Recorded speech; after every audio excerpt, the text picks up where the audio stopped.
With the release of Jade Shadows, all damage has changed forever. The types that were good and bad have shifted, the nature of various procs overhauled. Fair warning, talking about damage in full like this means talking at times about quest lock content, so there will be spoilers up to whispers in the wall. I'll walk you through how every damage type and its associated status proc works so you can get the most out of them. I'm Nick Engineer, let's solve a practical problem.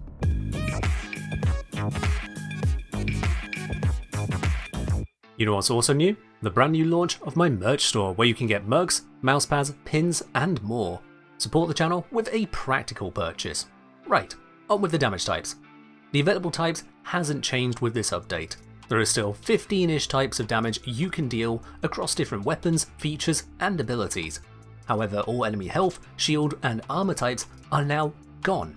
Instead, each enemy faction or sub-faction has their own weaknesses and occasionally resistance to a handful of damage types, affecting their entire hit point pool. These damage types then can be broken down into physical, basic element, combined element, and exotic types. Physical comprises impact, puncture, and slash. Most weapons will contain some spread of these types, occasionally having only one or two types, but typically using all three with different weightings. If a weapon lacks a physical damage type, that type cannot be added to the weapon through ordinary modding by any means, including the physical mods.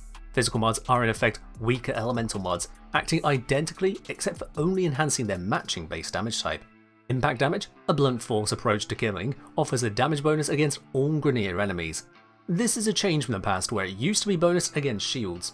Due to this bonus, you'll deal 50% more damage with the impact portion of a weapon than with other non-bonus damage types against a Grineer.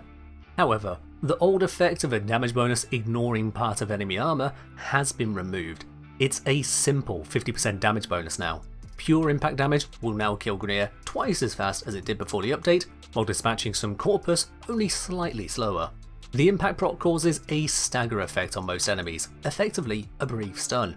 In addition, it increases the hit point threshold at which heavy units like Xmas can be mercy killed, as shown by the moving marker on their health bar. You can therefore use impact procs to help dispatch of heavy units without needing the damage output to kill them quickly, letting you punch above your weight.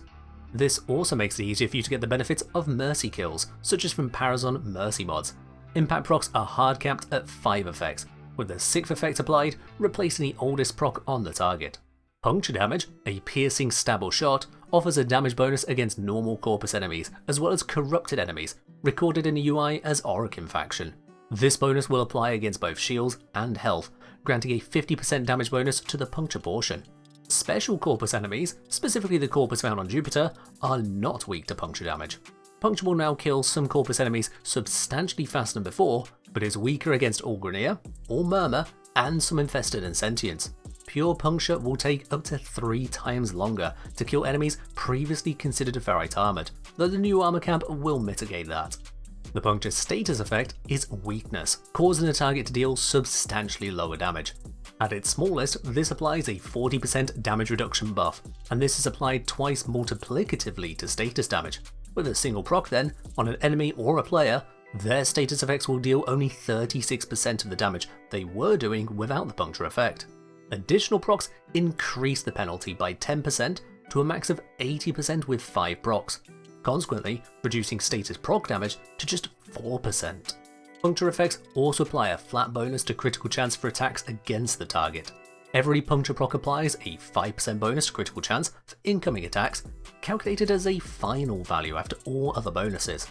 If the attack would normally have a 10% critical chance, and the target has the full 5 puncture procs on them, the critical chance climbs to 35%. Despite this being an increase to critical chance, seeking to add puncture to a setup is likely to be worse for damage than focusing on other options.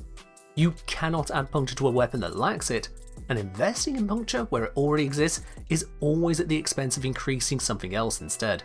For that reason, puncture shouldn't be modded for, merely enjoyed when it exists. Last of the physical types is slash, the cutting and slicing approach.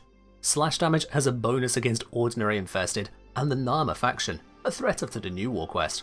Classically, infested and not resilient, Nama are found in exceptionally few places, making the slash bonus itself relatively weak. However, compared to how things were before, slash has actually been buffed further than this. Slash damage used to be massively reduced in effectiveness against all Grineer and Murmur faction enemies, as well as a handful of Corpus enemies. All of those resistances have been wiped out, buffing pure slash damage as a result. Pure slash against heavy grenade units like Bombard for example should kill them over twice as fast as before. Slash status effect is bleed, causing the target to repeatedly take damage over time every second for 6 seconds, starting 1 second after the proc lands.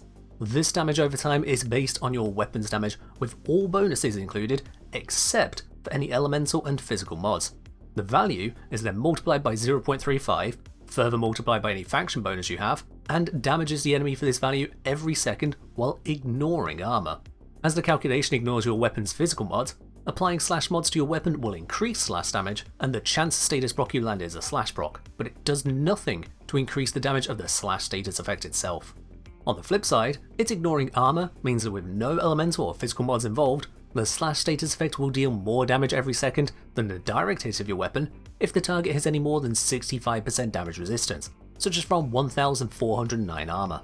While slash procs usually only come from slash weighted weapons, you can force them to occur in various ways, such as using the internal bleeding mod, hunter munitions mod, or certain melee moves and stances.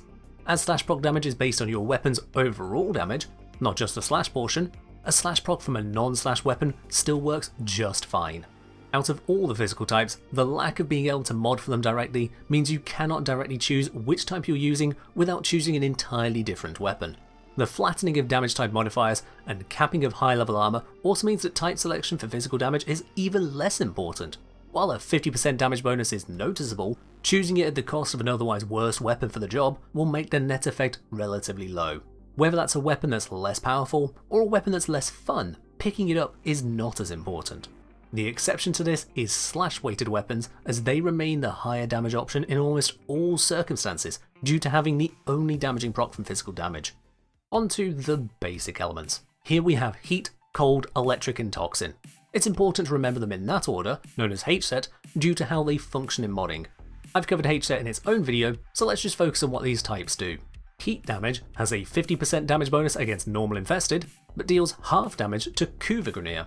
At first glance, this may seem like heat is overall lacking. After all, what use is a damage bonus against the weakest enemies, and a damage nerf against some of the tankiest?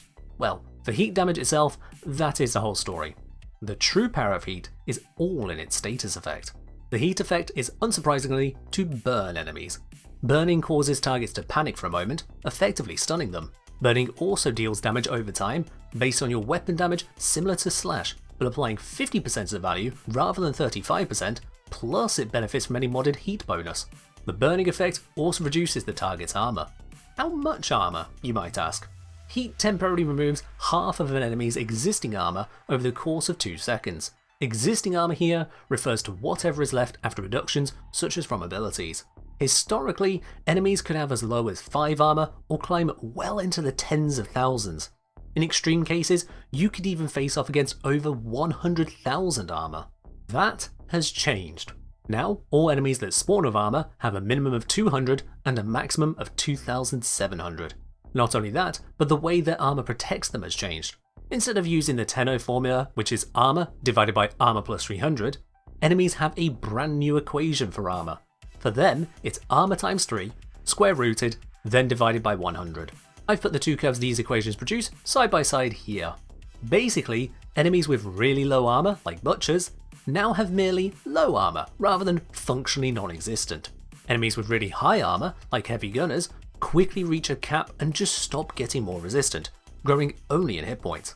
Enemies with middle ground armor between the two caps are all weaker than before in the armor department, taking up to twice the damage they did before at that same level of armor. Under this new system, enemies will take as little as 10% more damage if they have the minimum armor, and as much as 264% more damage if they have the maximum armor. If you're on Steel Path, almost every Grineer unit, and I must stress almost, will have over 2,000 armor. For them, heat will cause them to take at least twice as much damage from all sources. In the majority of cases, they'll be taking over 3 times as much damage as without the heat proc. The downside is you have to wait 2 seconds for the full bonus, which in Warframe terms is a long time to kill most enemies. Heat has some additional quirks that further cement its power. Unlike every other status effect in the game, applying a new heat proc will cause all existing heat procs to refresh their duration. This means heat can be stacked indefinitely, at least on enemies which don't cap the status effects they receive. This refreshing nature also causes something strange in the damage calculation. The first heat proc on an enemy applies as I've explained, using the heat mods of the source it came from. However, all subsequent heat procs applied while that one is running will use those same heat mod bonuses, even if they came from a different source, even another player. This is a mechanic known as heat inherit. If the first heat proc comes from a weaker source, such as an ability from Ember, then all following procs will be weaker too. If the first proc comes from a stronger source, such as an ability from Lavos with Valence Formation active, then all following procs will be stronger. To top it off, the owner of the first heat proc also becomes the owner of all following heat procs until the whole stack is extinguished. This means a player who ignites an enemy will get the kill credit for that enemy if the enemy dies from heat proc damage, even if another player applies all the necessary power to secure the kill. We're getting really into the arcane details here, but someone will be mad if I didn't at least point this out. The main thing is heat burns all and laughed at armor in the process. The next basic element is cold. Cold damage has a 50% bonus against only sentience and no damage penalties. This makes it damage-wise an exceptionally neutral type, dealing lower damage to some Grineer and Corpus than it did prior to the update. Its status proc, however, is stronger than ever before. Able to stack up to 10 times, it applies a series of scaling effects. Firstly, it'll slow enemies down, inhibiting their movement, attack speed, fire rate, and even ability animations. This starts at a 50% slow and increases with every proc up to the 9th for a max of 90% slowing effect. Overguarded enemies resist cold, preventing more than 4 stacks being applied, but still getting significantly slowed. The second effect is a critical damage bonus. The first cold proc will increase the critical damage multiplier of incoming attacks by 0.1x. This isn't a multiplicative bonus, but instead a flat increase to your critical bonus after all mods are considered. Every extra proc up to the 9th will again increase this effect by 0.05x for a maximum of a 0.5x bonus. The third effect is a compound benefit on hitting that 10th cold proc. The critical damage bonus jumps from 0.5x to 1.0x, the slow effect is replaced with a full freeze of the enemy, and the enemy becomes unable to regenerate their own shields while frozen. This effect wears off after only 3 seconds, rather than the usual 6 seconds for status effects. Once worn off, the enemy sheds all but 3 of the cold procs on them. As the cold critical damage bonus is a fixed flat value, it's comparatively less effective the more built for critical hits your weapon is. However, the defensive aspect never changes, slowing enemies to impede their attacks while also making it much easier to aim at the enemy, especially at weak points.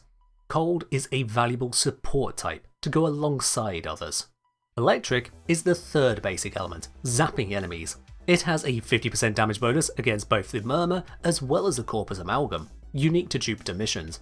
Just like with Cold, it also has no penalties, making it a relatively niche but useful element for damage purposes. The electric status effect can apply significantly more damage. It deals 50% of the weapon damage plus electric mod bonuses every second for 6 seconds, similar to Heat. Unlike Heat, however, electric doesn't strip armor, doesn't self-refresh, nor does it wait around.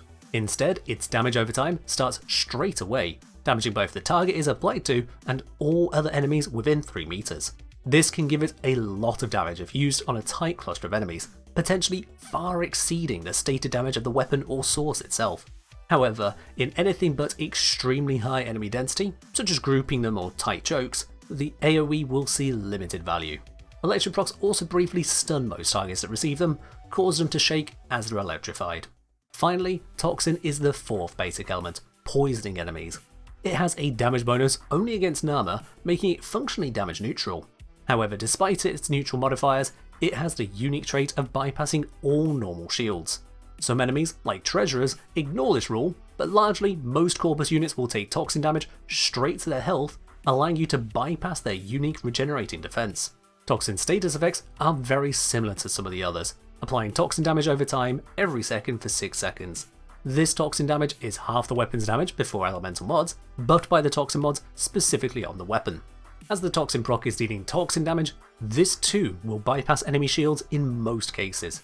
Despite having no numerical bonus against the Corpus, Toxin remains an exceptionally powerful weapon against them for that shield bypass.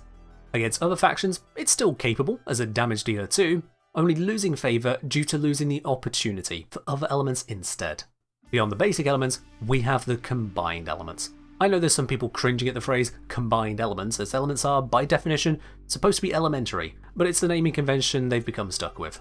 All combined elements can be made from 2 basic elements, though they can each also be present natively on their own. These 6 combined forms are Blast, Corrosive, Gas, Magnetic, Radiation, and Viral. Blast is formed of cold and heat, producing explosive waves. Real-world physics doesn't really apply to Warframe's Blast, so forget what you think you know. Blast damage itself has a bonus against Deimos infested, specifically the ones in the Cambion Drift, while having a penalty against Corpus Amalgam on Jupiter. This makes it relatively neutral as a damage type, only weaker on Jupiter. The Blast proc is both brand new and completely unique. Firstly, it only has a 1.5 second duration, instead of the usual 6 seconds. Secondly, it has 2 forms. The first form is if that 1.5 seconds expires without the enemy dying. This activates the pop effect, dealing damage to our enemy equal to 30% of your weapon damage without any elemental mods from the triggering hit. Like all damaging status effects, this damage will reapply any faction modifiers you have too. As 30% with no elemental bonuses is exceptionally low, this is far from the result you'll want. Further still, once the damage is dealt, the blast proc is gone. The second form happens should you either reach 10 blast procs on the target at once, or the target dies while a blast proc is on them. This activates the boom effect. Just to be clear, D didn't give the 2 effects names, I'm just doing it for the clarity. The boom effect deals 300% of the weapon damage of all triggering hits accumulated, rather than the 30% if those blast procs would have timed out.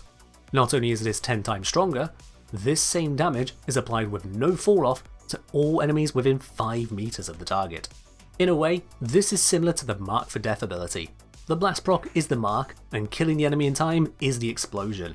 What's different is that it only counts the damaging instances that procced blast, and there's absolutely no limit on how much damage that can be. If you shoot a 100 hit point enemy with a 1 million damage shot that procs blast, somehow with no elemental modifiers, then not only does that enemy die, all enemies in that 5 meter range around it will take 3 million damage from the boom effect immediately. Usually triggering blast requires modding blast into your weapon, and usually you can't get a blast proc on every hit, so that will reduce both the reliability and scale of the AoE compared to your direct hits. To be very clear on the damage, and this applies to all status procs, it is only reduced by armor on the target taking a given instance of damage. If you hit and kill a target with 90% damage reduction from armor, the explosion hitting other enemies with the same armor will be reduced by their own armor, but not by the original target's armor. More or less armor on one enemy does not affect the damage that others receive. The big downside for blast procs is the range. At 5 meters, it's nearly twice the range of electric procs, but still shorter than some melee weapons reach. Without well-grouped enemies, the general effect can often be limited.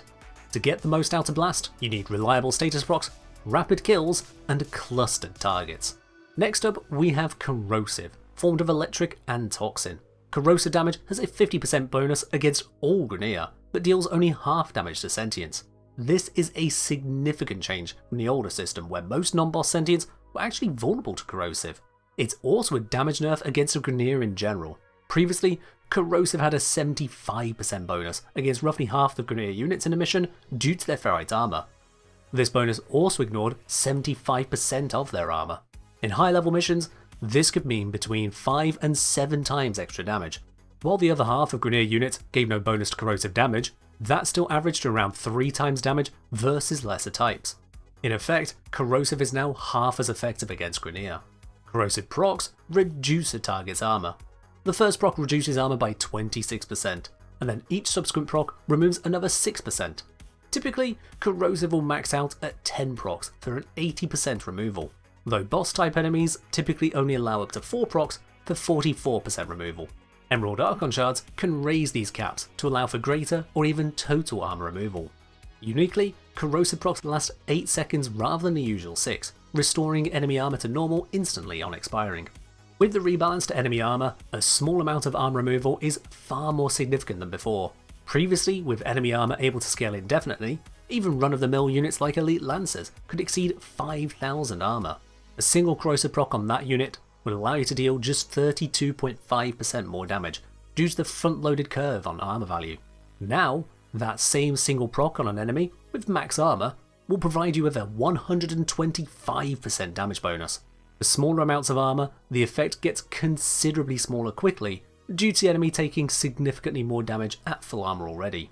Still, even against elite lancers level 114 and above, or in the case of heavy units like heavy gunners, nearly by level 57 and above, Corrosive procs can provide that full power. For this same reason, using Emerald Archon Shards for a full strip is less important. In the old system, removing 80% of the armor from a 5000 armor unit would still leave them with 1000 armor, granting still 76.9% damage resistance. Removing that final 20% of armor would more than quadruple your damage. Today, against the highest armor possible, 80% removal reduces their damage reduction to just 40.2%. Removing that final 20% of armor would give you roughly 2/3 damage increase. Effectively, using Emerald Shards for full removal via Corrosive procs has become at best 5 times less effective on base steel path, even lower as you climb up the levels. Extra Corrosive procs still grant you a damage bonus, just nowhere near as much as before. Onto gas, coming from heat and toxin. Gas damage has a 50% bonus only against the Deimos infested, specifically the ones in the Cambion Drift. However, it now has no penalties to damage anywhere. Previously, gas dealt more damage to only basic infested units, the ones that didn't need help dying. It also did significantly lower damage to Grineer and Corpus enemies. In effect, gas has been triple buffed in exchange for not overkilling basic infested quite so easily. The gas status effect creates a lingering poisonous cloud. I don't know how it chokes machinery, but let's not worry about that. This cloud has a base radius of 3 meters, growing to 6 meters with additional procs. Enemies within the cloud will take damage every second, equal to 50% of the weapon's base damage without elemental modifiers, boosted by gas mods. I must be very clear here, the damage is not boosted by heat mods and toxin mods, even when they work together to create gas. The only elemental mods to improve the gas cloud damage are gas mods, which currently do not exist for any weapons. The sole source of such a buff is Lavos' Valence Formation Ornament when used to imbue gas into weapons. Unlike electric procs, which also cause area damage every second, gas procs will linger after the target dies. In exchange, gas procs can only scale up to 10 status procs on a target. If you apply an 11 proc, the oldest gas proc on the target will immediately vanish, even if it was a higher damage one. Any source of extra gas procs will do this, such that if you apply one big gas proc, but then your allies apply 10 more tiny ones to the target, your big damage moment will be wasted. As a result, gas can be theoretically powerful, but needs a controlled situation to really shine. This means either grouping enemies forcefully into the procs, or ensuring enemies die in useful choke points, with high damage procs on them so others walk into it. The fourth combined element is magnetic, formed from cold and electric.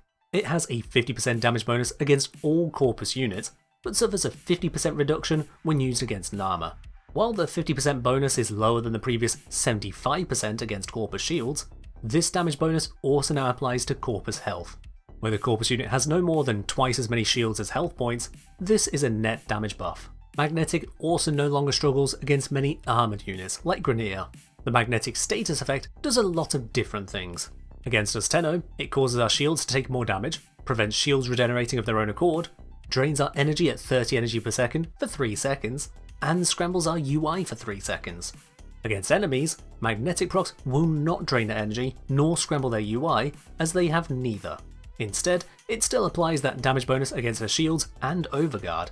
Incoming damage will deal 100% more on the first proc, plus a further 25% more for each subsequent proc up to the 10 proc cap.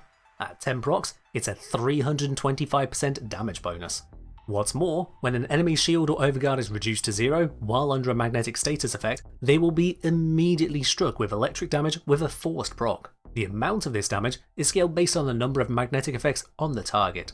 The amount of damage according to the in-game tooltip is 3% of enemies' max shield or overguard per magnetic stack. I would love to confirm whether this is true or not, but at the time of writing, it appears to be significantly bugged, such that the weapon or source used to break the target's overguard changes how much damage is actually dealt, even when controlling for all modding, target level, target type, and so on.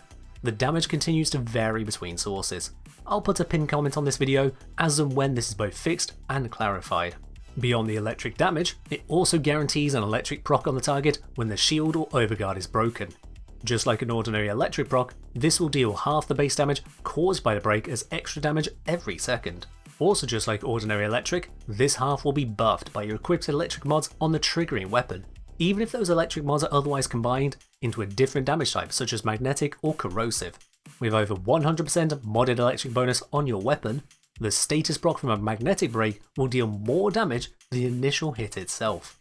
Still, how good this really is, we'll have to wait on that bug fix. Next then is Radiation, made of heat and electric. Radiation damage has a 50% damage bonus to both Sentience and Murmur, while dealing half damage to corrupted units, i.e. Orokin. Previously, most Sentients were slightly vulnerable to radiation, making this a slight improvement. Some heavier Sentients, however, like Eidolons, took significantly more damage from radiation due to how it bypassed most of their armour. This portion of the effect is now gone, a comparative nerf to damage there. As for the Murmur, unarmoured Murmur used to take 75% extra damage from radiation, making this slightly weaker than before. Armoured Murmur on the other hand took no extra damage from radiation, broadly levelling the result against that faction in most missions. Of particular note though is that radiation no longer has a huge penalty against many of the strongest infested, allowing it to be used much more effectively in places such as the Cambion Drift. In some cases, it will now deal around 7 times more damage to those enemies than before. In exchange however, radiation no longer has an up to 7 times damage bonus against alloy armoured units, making it much worse at taking out enemies like elite lancers and bombards. It's not 7 times worse than other choices, just no longer a powerful option. Radiation's status effect causes enemies to become confused, forgetting who their allies are and opening fire on whatever seems most threatening to them nearby. Confused enemies will also deal additional damage to other enemies, starting at 100% and increasing by 50% per additional proc up to the cap of 10 procs for a 550% damage boost. Generally speaking, enemy on enemy damage is poor. They have low damage and high hit points to balance against our comparatively high damage and low hit points. Having enemies shoot each other is mostly about getting them to not be shooting at you, a crowd control effect. Do be aware that boss type enemies will not get confused. Radiation uniquely also has a 12-second status proc duration rather than the usual 6 seconds, helping to keep enemies controlled and confused for a longer time. The final combined element is Viral, formed from Cold and Toxin. Viral damage only has a bonus against Orokin faction, the corrupted enemies, while uniquely having 2 penalties to damage. Viral damage is halved against both the Murmur and the infested Deimos on the Cambion Drift. Previously, Viral also used to have a damage bonus against the Grineer and Corpus biological enemies. With that removed, it's lost a small portion of damage against the Corpus and nearly half its damage against the Grineer. However, that is not the important use of Viral. Viral is still one of the strongest types in the game because of its status effect. With a single proc on an enemy, that target will take 100% additional damage to their health. For each additional proc up to 10, the enemy takes a further 25% damage to a max bonus of 325%. Every single enemy in the game, they are alive when they have health remaining and dead when they do not. No amount of shields or overguard will prevent an enemy on 0 health from being dead. As a result, a damage bonus to that 1 hit point type that every single enemy has is naturally very powerful. The damage negative against the Murmur and Cambion Drift enemies also does not interfere with this bonus. So long as an enemy isn't immune to viral procs, which many of them are because it's just that strong, it is always going to be a powerful addition to your setup. Beyond these damage types, there remains a few miscellaneous ones which we might as well call exotic to hype them up a bit. Void damage is, well, the power of the Void. It has a 50% bonus against Overguard, a 900% bonus against Thrax in their spectral form, and unique interactions with various niche aspects of the game, such as resetting sentient resistances. Void damage is usually only available through Operator Amps, though a discount version of it can be applied through Zaku's ability Zarta's Whisper. It's discount in that it doesn't interact with some of those niche interactions, including being unable to damage Eidolon shields or Spectral Thrax. The Void damage status proc creates an attraction bubble on an enemy, redirecting all projectiles that strike the bubble towards the enemy's head, though not with perfect accuracy. This includes shots fired by that enemy itself, causing them to harm themselves. Generally speaking, void damage isn't something you need to seek out. Instead, it's attached to various features in the game, and you either have it or you don't. Tau damage is a unique damage type dealt by many sentients. It has no known status effect, no known strengths, is resisted by the Umbral mod set, and is otherwise a fancy way of saying they're different from you and I. Then lastly we have true damage. Well, kind of. We have true damage, cinematic damage, and shield drain damage, all of which may be referred to as true damage by the community. All three of these are typeless in that they are unresisted by faction nor armor, and all of them have no associated status effect. Cinematic damage is the one you may normally know as true damage. It applies to shields, health, and overguard, whichever is the top layer at the time. Slash status effects actually deal cinematic damage. True damage ignores shields as well as armor, applying either to overguard or directly to health. Some abilities use this type, such as Trinity's Energy Vampire or Inaris' Desiccation. Shield drain damage, as the name might suggest, is specific to shields. It will only damage shields and overguard, ignoring other health hit points. These three types are usually not a concern as individuals, so you do not need to memorize them. About the only frame they become relevant on is Kalervo, as its collective curse ability will deal damage to nearby targets based on the hit points you damage directly to trigger it. I've covered that more in his specific guide if you want to smash your mind against that. These are all the usable damage types for normal Warframe gameplay. Some, like Toxin and Radiation, are more effective directly, but have beneficial status effects. Others shine brightest as status effects without relying on damage, like Cold and Viral. Yet others need a hybrid combo of damage and status chance to do their best work, like Heat and Blast. Very broadly, you want Corrosive against the Grineer, Magnetic or Toxin against the Corpus, Heat against the Infested, Viral against the Orokin, Cold against Sentience, and Electric against the Murmur. However, using other damage types is plenty acceptable, especially if the status effect is more beneficial to you. Now, while there are all these damage types you can encounter during normal Warframe gameplay, there is a selection of damage procs and modifiers that exist in their own strange little bubble in Railjack. I would go into detail about these, except they don't matter. The turrets aren't moddable, and damage type isn't going to matter for the space portions of all encounters there. So, rather than waste your time explaining that bundle of nothing much, you can spend that time instead hitting the subscribe button to catch more videos as they go live, or support the channel with the links down below. In any case, you're now fully armed with all the details you'll need to tackle damage types in Warframe. So as always, mod types, land procs, and fight well, Tenno.